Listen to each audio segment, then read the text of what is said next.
পিতা।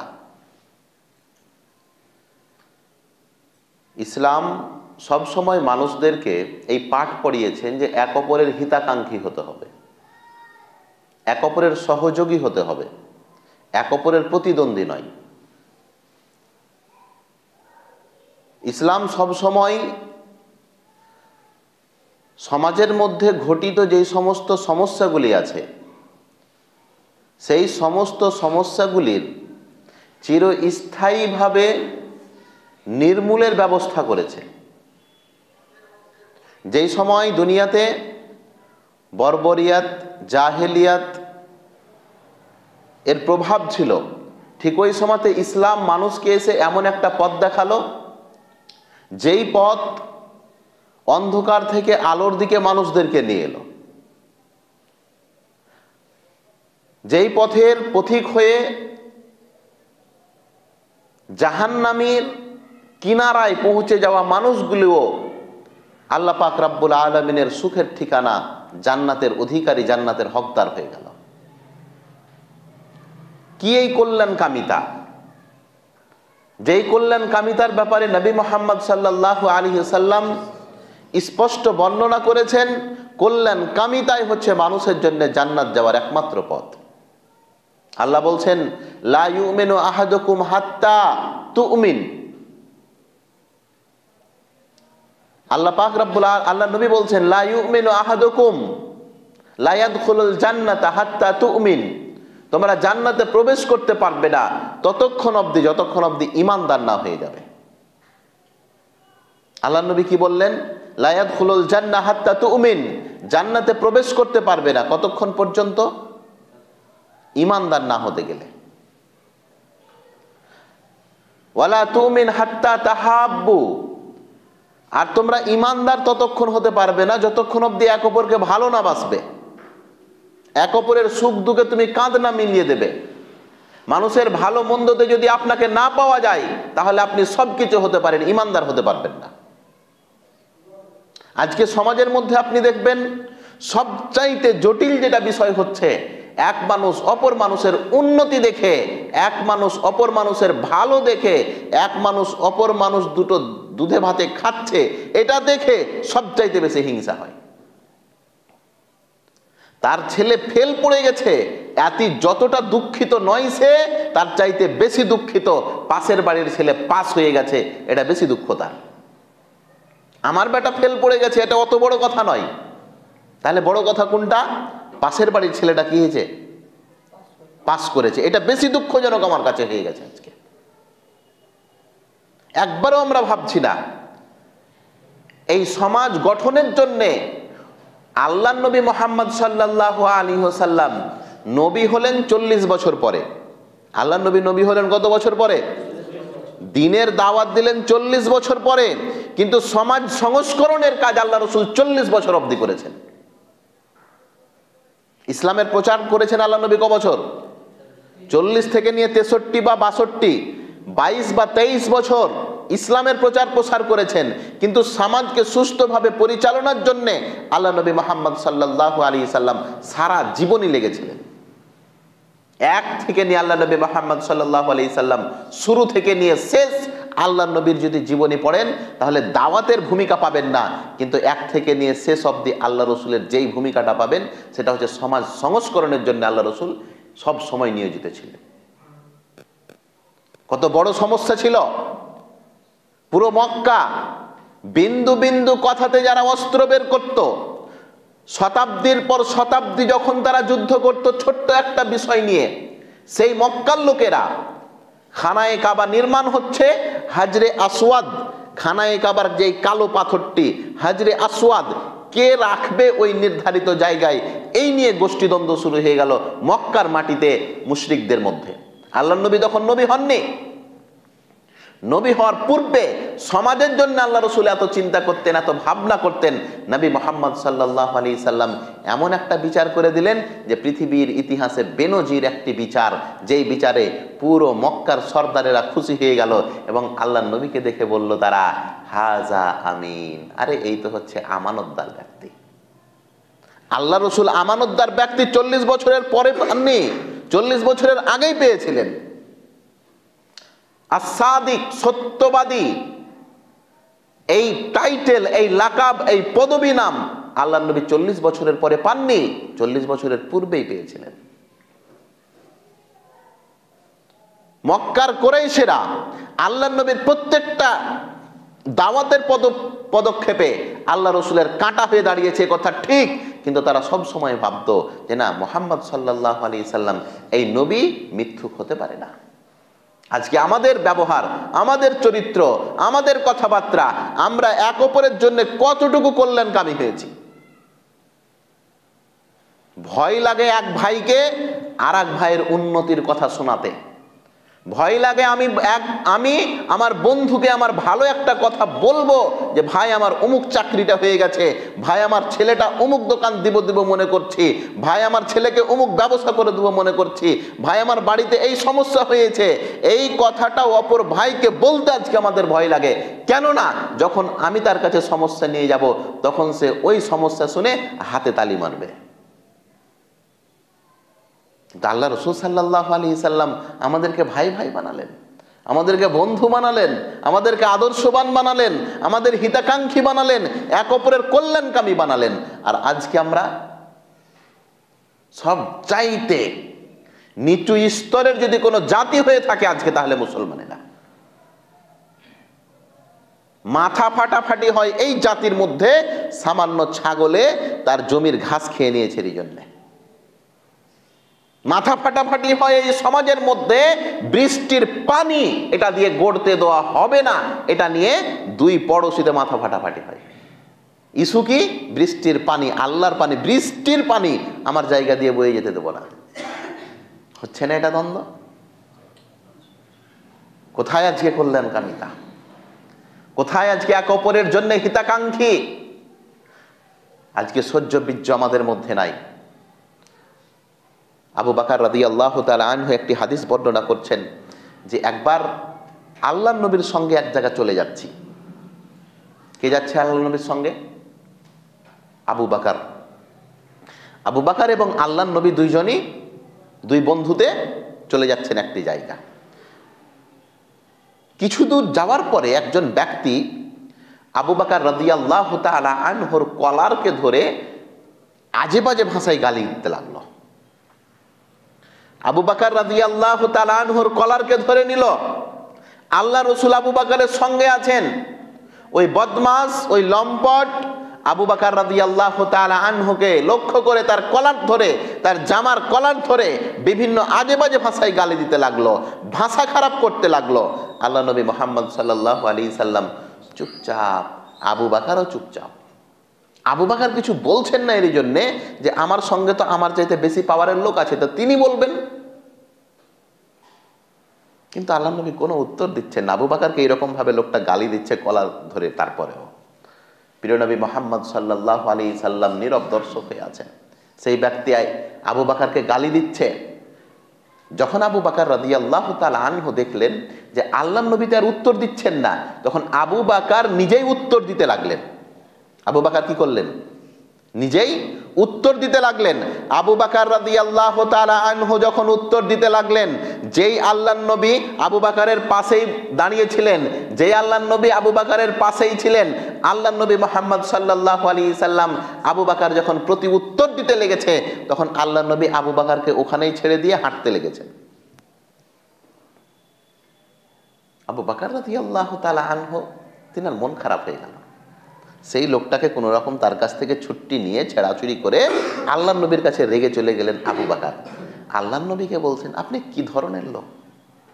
লোকটা আমাকে মারছে, গালি দিচ্ছে, আপনি দুটা কথা বলবেন তা না করে আপনি আমাকে তার কাছে নিজের অবস্থায় ছেড়ে চলে এসেছেন।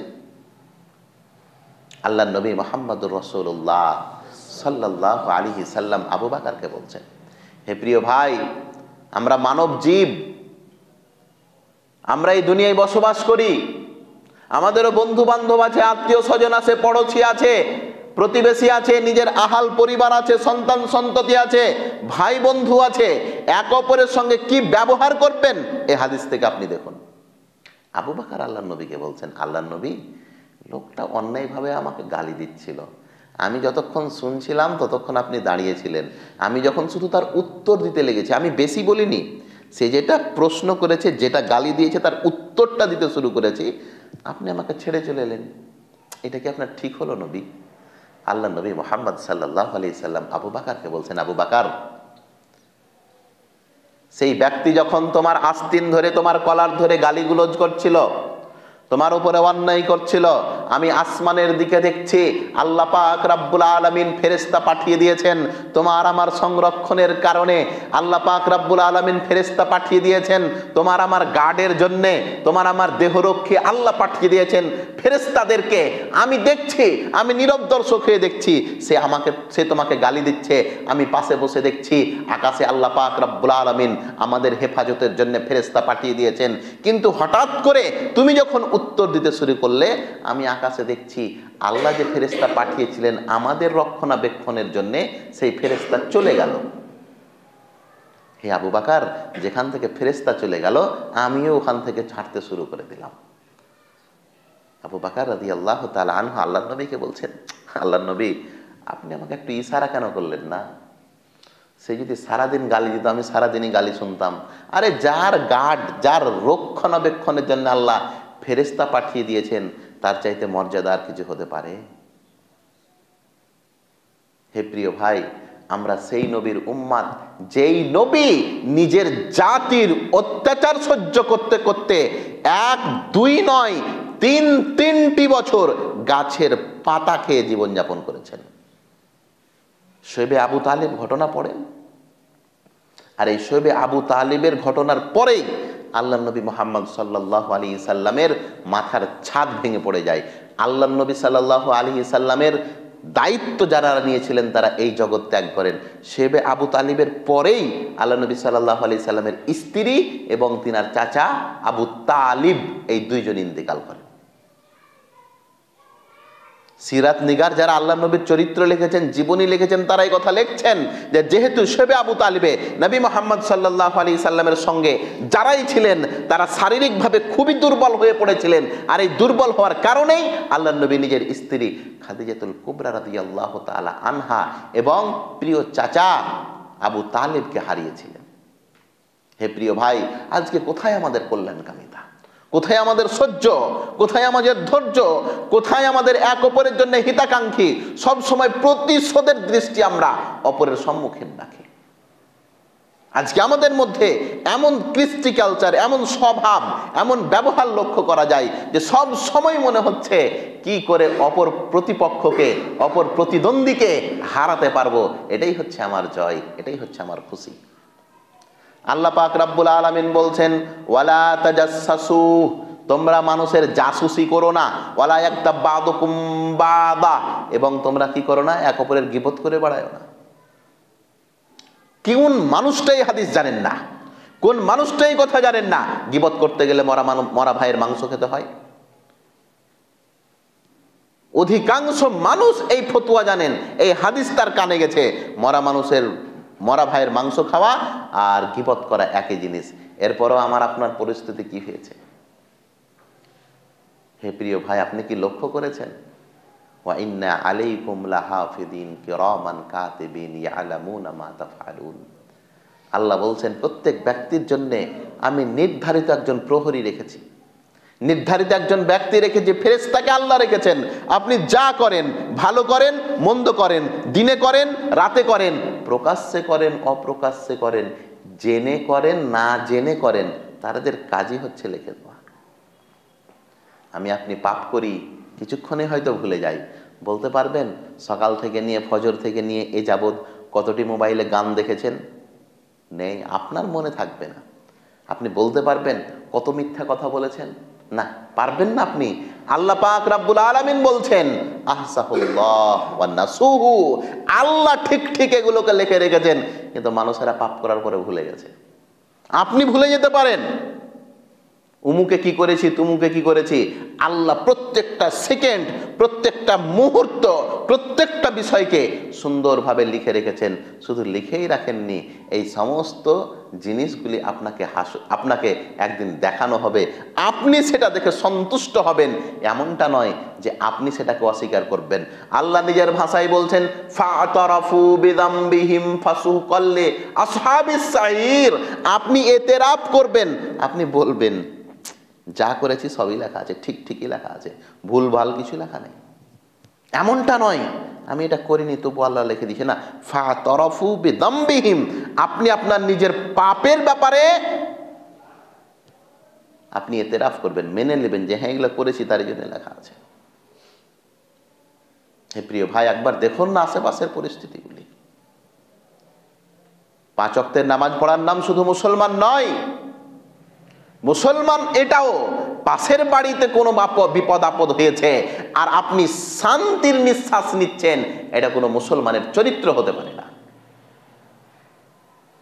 একজন অপরজনকে দেখে হিতাকাঙ্ক্ষী হন, একজন অপরজনকে দেখে আপনি প্রতিদ্বন্দ্বী হয়ে যান না, প্রতিযোগী নয় আমরা কেউ কাউরি। কেন আজকে আমাদের মধ্যে এই নীতি চলে এলো? মুসলমানেরা তো ছিল। আল্লাহ পাক রব্বুল আলামিনের নবী মুহাম্মদুর রাসূলুল্লাহ আমাদের চরিত্রের কথা বলছেন সাল্লাল্লাহু আলাইহি ওয়াসাল্লাম, আল মুমিনু লিল মুমিনি কাল বুনিয়ানি ইয়াশুদ্দুহুম বাদুহুম বাদা। আল্লাহ রাসূল বলছেন একজন মুমিন অপরজন মুমিনের উদাহরণ উপমা হচ্ছে এই রকম, যেমন একটি সুন্দর প্রাসাদ, সুন্দর বাড়ি, বিল্ডিং বানাতে গেলে একটি ইট আরেকটি ইটকে শক্ত করে, একটি ইট আরেকটি ইটকে মজবুত করে। এক মুসলমান অপর মুসলমানের সঙ্গে ব্যবহার সেই রকম করে। বলেন করেনি? একটা ইট আর একটা ইটকে মজবুত। মসজিদ কিসে দাঁড়িয়ে আছে? ইটের উপরে ভর করে দাঁড়িয়ে নেই। একটা একটা করে ইট না রেখে একটা ইটের পরে 5 ইঞ্চি ফাঁকা দিয়ে আর একটা ইট রাখেন তো আপনি, মজবুত হবে? একটা ইট আর একটা ইটকে যে ধরে আছে, একটা ইট আর একটা ইটকে যে ধরে আছে মজবুত করে, এটাই বিল্ডিংকে মজবুত করেছে। আল্লাহ রাসূল বলছেন এটাই তো হচ্ছে মজবুতি। কেমন? এক মুসলমান অপর মুসলমানের হিতাকাঙ্ক্ষী হবে, সীতা ঢাড়া প্রাচীরের মতন এরা হয়ে যাবে। এরা কাফেরদের বিরুদ্ধে এমন শক্তি অর্জন করবে, আল্লাহ নিজের ভাষায় বলছেন রুহামাউ বাইনাহুম আশিদ্দাউ আলাল কুফার রুহামাউ বাইনাহুম। আল্লাহ বলছেন এরা কাফেরদের প্রতি বড়ই কঠোর আর মুমিনদের প্রতি এরা বড়ই নরম। মুমিনদের প্রতি কি হতে হবে? নরম হতে হবে আপনাকে, কঠোর নয়। ইসলাম কঠোরতার নাম নয়, ইসলাম কোমলতার নাম, ইসলাম নরমের নাম, ইসলাম হিতাকাঙ্ক্ষের নাম। নবী মুহাম্মদ সাল্লাল্লাহু আলাইহি ওয়াসাল্লামের অনেক হাদিস রয়েছে কাফেরেরা আল্লাহ নবী মুহাম্মদ সাল্লাল্লাহু আলাইহি ওয়াসাল্লামের উপরে আক্রমণ করার পরেও আল্লাহ নবী সবাইকে ক্ষমা করে দিয়েছেন। দেননি? কতটি ইতিহাস আপনাকে শোনাবো। বদরের যুদ্ধতে 70 জন কাফের অ্যারেস্ট হয়ে গেল। কিসের যুদ্ধ? বদরের যুদ্ধ। মনে রাখতে হবে এগুলো, শুধু ক্রিকেট খেলা মনে রাখলে হবে না। অমুকের সেঞ্চুরি আর অমুকের রেকর্ড তো খুব মনে আছে। আল্লাহু আকবার। এই জাতির কি হবে যে এই জাতি আল্লাহ নবীর জন্ম তারিখ আর আল্লাহ নবীর মৃত্যুর তারিখও জানে না। জানে না। এখানে বলা যায় বিরাট কোহলির রেকর্ড বলো, ও ঝরঝর করে বলতে পারবে। এখানে বলা যায় অমুক টিমের সঙ্গে অমুক টিমে কে কে আছে, ঝরঝর করে বলতে পারবে, কোনো জায়গায় মিস্টেক হবে না। তাকে যদি বলা হয় নবী মুহাম্মদ সাল্লাল্লাহু আলাইহি সাল্লামের চরিত্রের 2টা সান 2টা হিজরি বলো, চরিত্রের 2টা সান 2টা হিজরি বলো। আল্লাহ নবী মুহাম্মদ সাল্লাল্লাহু আলাইহি সাল্লাম যতগুলো যুদ্ধ করেছেন একটা যুদ্ধ আপনারা পড়েননি, বলতেই পারবেন না। না বদরের যুদ্ধের ঘটনা মনে আছে আপনার, না উহুদের যুদ্ধ কি জিনিস জানেন, না খন্দকের যুদ্ধ কি জানেন, না খাইবারি কোনোদিন শুনেছেন কি ঘটনা? বইয়ের বইয়ে আছে মৌলভী সাহেব। সারা জীবন আপনি নামাজ পড়েন কিন্তু নামাজের ব্যাপারে বিন্দু পরিমাণ আপনার ইলম নেই, জ্ঞান নেই যে নামাজি কেমন হবে। আল্লাহ পাক রব্বুল আলামিন বলছেন মানুষ যখন নামাজে দাঁড়ায় আল্লাহ পাক রব্বুল আলামিন প্রত্যেকটা কথার উত্তর দেন। হাদিস এসছে আল্লাহ নবী বলছেন যখন মানুষ বলে আলহামদুলিল্লাহি রাব্বিল আলামিন, একটা কথা বললেন আপনি আলহামদুলিল্লাহি রাব্বিল আলামিন, আপনি যখন বলেন আল্লাহ বলে আমার বান্দা আমার প্রশংসা করবে। হাদিসে এসছে একদম 7টা আয়াতের 7টাই উত্তর আছে একভাবে, প্রত্যেকটা আয়াতের আল্লাহ উত্তর দেন, চুপ নয়, প্রত্যেকটা আয়াতের আল্লাহ কি করেন, প্রতি উত্তর দেন। আজকে আমাদের কি হয়েছে, কোন গুণে আমরাকে ধরেছে, কোন জাতিতে আমরা পরিণত হয়েছে, আজকে কোন পরিস্থিতি আর জটিলতা আমাদের মধ্যে তৈরি হয়েছে যে আমাদের অন্তরের মধ্যে কলবের মধ্যে ভয় হচ্ছে না যে ইসলাম এত সচ্ছল এত পরিষ্কার পরিচ্ছন্ন হওয়ার পরেও আমাদের কাছে এর কোনো ইলিম নেই, কোনো জ্ঞান নেই। বদরের যুদ্ধ ইসলামের প্রথম যুদ্ধ, আল্লাহ নবী মক্কা থেকে মদিনা গেলেন, এটা প্রথম যুদ্ধ বদর। কাফেরেরা ব্যাপক হারে ক্ষতিগ্রস্ত হয়েছে, 70 জন কাফের মারা গেছে আর 70 জন অ্যারেস্ট হয়েছে। ওই 70 জন যারা অ্যারেস্ট হয়েছে হিতাকাঙ্ক্ষী কাকে বলে, এই উদাহরণ আপনাকে দিচ্ছি, দেখেন মুসলমান কেমন হবে এটা দেখেন আগে। 70 জন কাফেরকে আল্লাহ নবী বললেন এদেরকে মদিনা নিয়ে চলো, ধরে নিয়ে চলো মদিনা। তো 70 জনের তো খোরপোশের ব্যাপার আছে, খাওয়াতে তো হবে, কেইদি হলো তো খেতে তো লাগবে, জেলে খাবার লাগে না, লাগে, খেতে তো লাগবে। তো পুরো মদিনাতে তখন তো মুসলমানের সংখ্যা হচ্ছে 313 জন। কত? 313 জনকে যদি ফের ওই 70 জন পড়ে যায় তো অনেক ভারী হয়ে যাবে না? আল্লাহ নবী সাল্লাল্লাহু আলাইহি সাল্লাম মুসলমানদেরকে বললেন ভাগাভাগি করে এরা নিজের নিজের বাড়ি নিয়ে যাও। এই কেইদি যারা যারা যুদ্ধের প্রান্তে অ্যারেস্ট হয়েছে, যারা সুযোগ পেলে মুসলমানদের কাম তামাম করে দিত, মুসলমানদের প্রকাশ্য যারা শত্রু, এদের ব্যাপারে আল্লাহ রসুল ফাইসালা কি শোনালেন, এরাকে বাড়ি নিয়ে যাও, এদের মেহমান নামাজি করো, এদের আপ্যায়ন করো। আর জানেন মুসলমানেরা কিভাবে হিতাকাঙ্ক্ষী হয়েছিল এই কাফেরদের উপরে? আর এর জন্য অনেক কাফের ওই অ্যারেস্ট যারা হয়েছিল 70 জনের মধ্যে অনেকেই মুসলমান হয়ে গেছিলেন।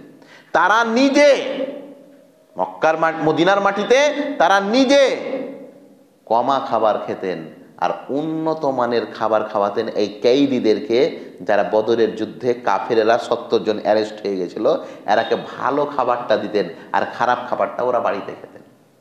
অথচ এরা কে ছিল? সবটি কাফের, যুদ্ধের প্রান্তে অ্যারেস্ট হয়েছে, সুযোগ পেলে এরাকে মেরে দিত। প্রিয় ভাই, আল্লাহর নবী মুহাম্মদ সাল্লাল্লাহু আলাইহি সাল্লাম বলেন লা ইয়াজতামিআনি ফি কলবি আবদিন আল ঈমান ওয়াল হাসাদ। আল্লাহর নবী বলছেন কোন বান্দার অন্তরের মধ্যে একই সঙ্গে দুটো জিনিস পাওয়া যাবে না। কোন বান্দার অন্তরের মধ্যে একই সঙ্গে দুটো জিনিস পাওয়া যাবে না। দুটো জিনিস কি? আল ঈমান ওয়াল হাসাদ। হয় ঈমান পাওয়া যাবে, না হয় হিংসা পাওয়া যাবে।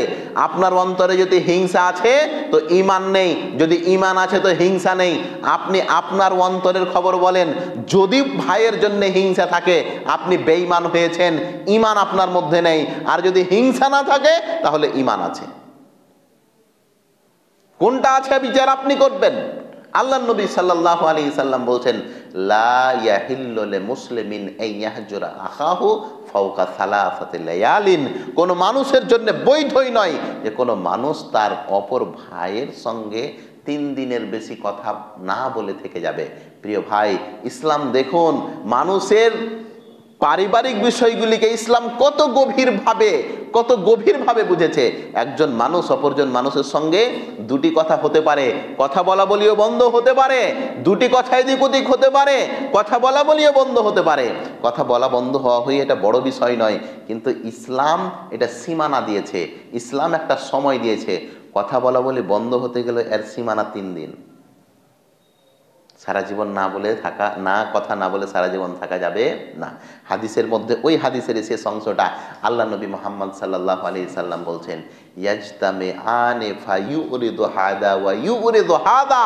এই যে দুইজন ঝগড়া হলো, এই দুইজনের ঝামেলা হলো, এই দুইজনের ঝগড়া এবং ঝামেলা, এই দুইজনের মধ্যে সর্বের প্রথম যেই ব্যক্তি আরেক ব্যক্তির সঙ্গে কথা বলবে সেই ব্যক্তি হচ্ছে অপর ব্যক্তির চাইতে উত্তম। কিসের উত্তম আর কিসের অনুত্তম? আপনি তো ফতোয়া জারি করে দিলেন, তুই মরে গেলে তোর মুখই দেখবো না রে। আল্লাহু আকবার।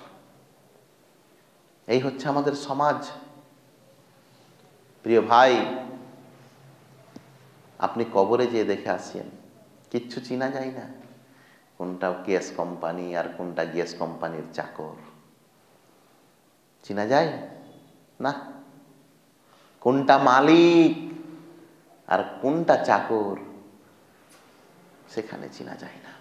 কোনটা আলেম, কোনটা জাহেল, কোনটা নামাজি, কোনটা বেনামাজি, কিছুই রাখে না। আলহাকুমুত তাকাসুর হাত্তা যুরতুমুল মাকাবির। আলোচনার শেষ হাদিস শুনেন, চমৎকার একটি হাদিস আপনি শুনে যান। নবী মুহাম্মদ সাল্লাল্লাহু আলাইহি ওয়াসাল্লাম বলেন, সাওবান রাদিয়াল্লাহু তাআলা আনহু থেকে বর্ণিত, তিনি বলেন, লা তুআযু ইবাদাল্লাহ ওয়ালা তুআউরহুম ওয়ালা তাতলুবু আওরাতাহুম ফা ইন্না মান তালাবা আওরাতা আখিহিল মুসলিম তালাবাল্লাহু আওরাতাহু হাত্তা ইয়াফযাহু ফি বাইতিহি। চমৎকার হাদিস, আল্লাহু আকবার।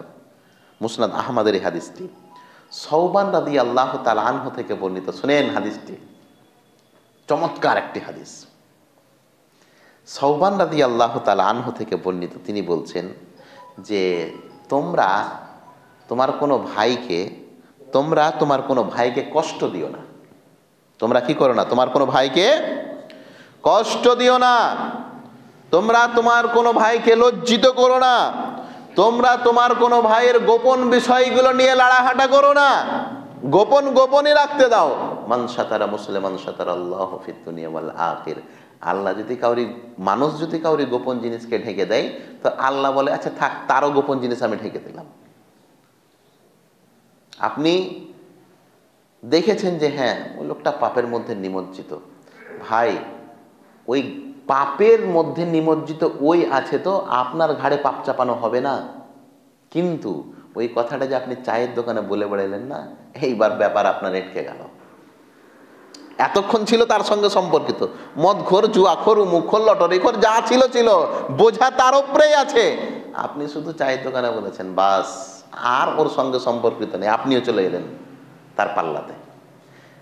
সাওবান রাদিয়াল্লাহু তাআলা আনহু বলছেন, তোমরা তোমার ভাইকে কষ্ট দিও না, তাকে লজ্জিত করো না, কাউরি গোপন জিনিস অনুসন্ধান করে বেড়াও না।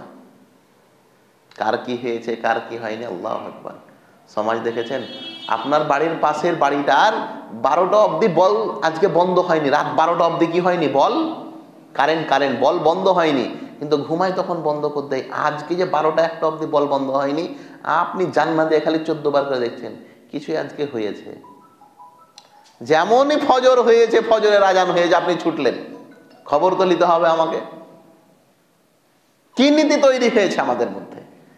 সাওবান রাদিয়াল্লাহু তাআলা আনহু বলছেন, আল্লাহর নবী বলেছেন, তোমরা তোমার ভাইকে লজ্জিত করো না, কষ্ট দিও না, তোমার ভাইয়ের গোপন বিষয়গুলিকে তোমরা অনুসন্ধান করে বেড়াও না। কারণ জানো,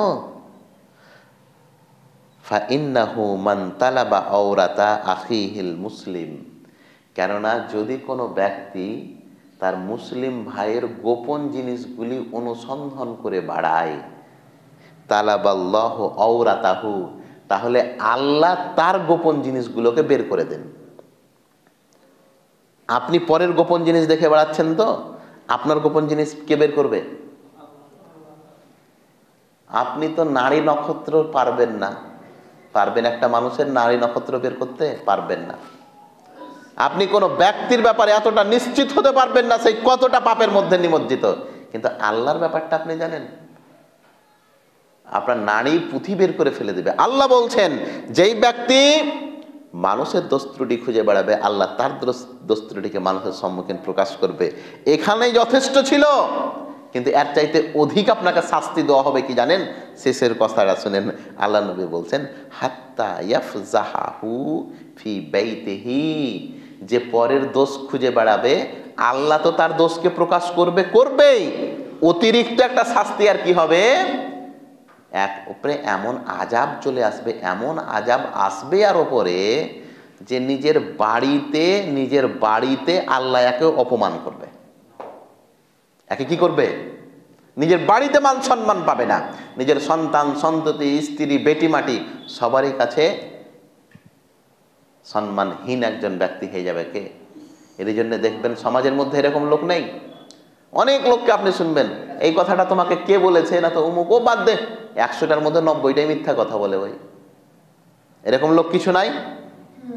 দেখবেন দুনিয়াতে আমরা চলাচল করি, ব্যক্তিগতভাবে মানুষকে চিনি, এই লোকটার কাজই হচ্ছে এক অপরের সঙ্গে কথা লাগান ভিড়ান করা। এটা অনেকেই আমরা জানি না কোন ধরনের লোক, মরার পরে তো কি হবে ওটা আল্লাহ মালুম। এই দুনিয়াতেও আমরা বুঝতে পারি, এই দুনিয়াতেও আমরা বুঝতে পারি এই লোকটার চরিত্র হচ্ছে এরকম। হে প্রিয় ভাই, আসুন আমরা এমন একটা সমাজ করি যেই সমাজে হিংসা থাকবে না, বিদ্বেষ থাকবে না, দলাদলি থাকবে না, যেই সমাজের মধ্যে এক অপরের দুষ্ত্রুটিকে নিয়ে তাকে লজ্জিত করা হবে না, বরঞ্চ এক অপরের হিতাকাঙ্ক্ষী হব, এক অপরের জন্য কল্যাণকামী হব, এক অপর কি করে আমরা কাঁধে কাঁধ মিলিয়ে দিন ধর্মের দাওয়াত দিতে পারি মানুষকে, এ কথা বলবো। হে প্রিয় ভাই, আজকে পুরো বিশ্বের নজরে আমরা একটা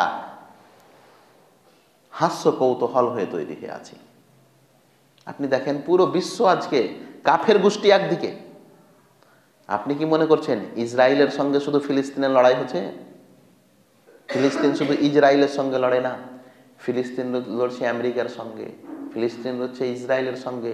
বিশ্বের যত কাফের আছে সমস্ত কাফের এক হয়ে আছে আজকে এক পথে।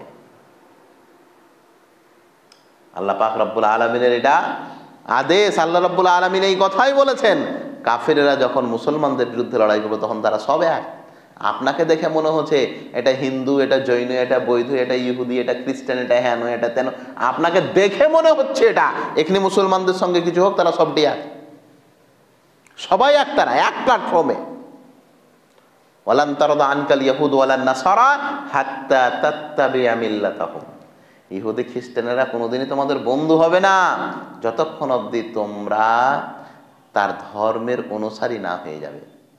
এর জন্য প্রিয় ভাই, একটি উদ্বত্ত জাতি হয়ে আমরা পৃথিবীতে আজকে বেঁচে আছি। আমাদের কোনো দিক ঠিক নেই। শিক্ষা দীক্ষায় আমরা দুর্বল, ব্যক্তিগত আচরণে আমরা দুর্বল, এক ভাই অপর ভাইয়ের আমরা হিতাকাঙ্ক্ষী হতে পারি না।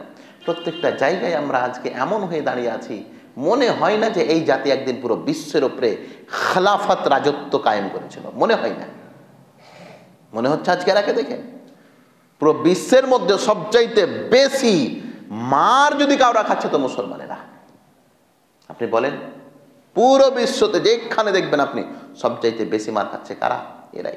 কারণটা কি? মনে হচ্ছে যে একদিন ইউরোপের মতন দেশ এরাকে দেখে কেঁপেছে। কোনোদিন মনে হচ্ছে যে পৃথিবীর বড় বড় সাম্রাজ্যরা যখন উমারের নাম শুনেছে তখন শোনা মাত্রই ঘাবড়ে গেছে, শোনা মাত্রই ভয় খেয়ে নিয়েছে। আজকে মনে হয় না যে উমারের উত্তরসারী আমরা। আজকে অবশ্যই প্রয়োজন আছে আজকে আমাদের দাওয়াতের ময়দানে মানুষদেরকে বেশি বেশি করে দাওয়াত দেন, দিনের প্রচার প্রসার করুন, বাড়ি থেকেই শুরু করুন। বাড়িতে আত্মীয় স্বজন, বেটা বেটি, পরিবার, বন্ধু বান্ধব, এখান থেকেই আপনি দাওয়াতের কাজ শুরু করবেন। একজন দুইজন করে হতে হতে গেলেও আপনি মসজিদে তাদেরকে ধরে ধরে নিয়ে আসেন। কেন নিয়ে আসবেন না? এটা একটা পথ। আপনি বলছেন মুলবি সাহেব প্রতি সপ্তাহে বলি, সে আসবে না। আল্লাহর নবীর একটি ইতিহাস রয়েছে যে আল্লাহ নবী মুহাম্মদ সাল্লাল্লাহু আলাইহি সাল্লাম আবু জাহেলকে এবং উমর রাদিয়াল্লাহু তাআলা আনহুকে, এই দুইজনকে দাওয়াত দিয়েছিলেন 26 বার করে। কতবার? 26 বার। আর যেই দিন উমর রাদিয়াল্লাহু তাআলা আনহু ইসলাম কবুল করছেন তার আগের রাত্রিতে আল্লাহ তাআলার কাছে দোয়া করেছিলেন মুহাম্মদ সাল্লাল্লাহু আলাইহি সাল্লাম যে আল্লাহ, হয় আবু জাহেল আর না হয় উমর, এই দুজনের মধ্যে একজনকে তুমি কবুল করো। আল্লাহ কবুল করেছিলেন উমরকে। আজকে কি আমরা করেছি? আপনার ছেলে নামাজ পড়ে না, কোনোদিন নামাজে বলেছে আল্লাহ বাড়াটাকে নামাজি বানাও। কোনোদিন সংগঠনের জন্য দোয়া করেছি, আমাদের ইজতেমাতে লোক হয় না, আল্লাহ লোকদেরকে হেদায়েত দাও, তারা যেন ইজতেমাতে আসতে পারে। কিভাবে আপনারা দাওয়াত দিচ্ছেন? কেন দাওয়াত আমাদের প্রচার হচ্ছে না? তার একমাত্র কারণ হচ্ছে আমরা মানুষকে সেই কথা বোঝাতে পারছি না, হিতাকাঙ্ক্ষী হচ্ছি না। প্রিয় ভাই, আল্লাহ পাক রব্বুল আলামিনের কাছে শেষ মুহূর্তে দোয়া, হে আল্লাহ, আমরা যেন সকলেই এক অপরের হিতাকাঙ্ক্ষী হই, এক অপরের দুঃখ কষ্ট ভালো মন্দ এই বিষয়গুলি যেন আমরা বুঝতে পারি এবং এক অপরের প্রতিদ্বন্দ্বী নয়, এক অপরের সহযোগী যেন আমরা হতে পারি। এই তৌফিক দান করো, আমিন। ওয়া আখিরু দাওয়ানা আলহামদুলিল্লাহি রাব্বিল আলামিন। আসসালামু আলাইকুম ওয়া রাহমাতুল্লাহি ওয়া বারাকাতুহু।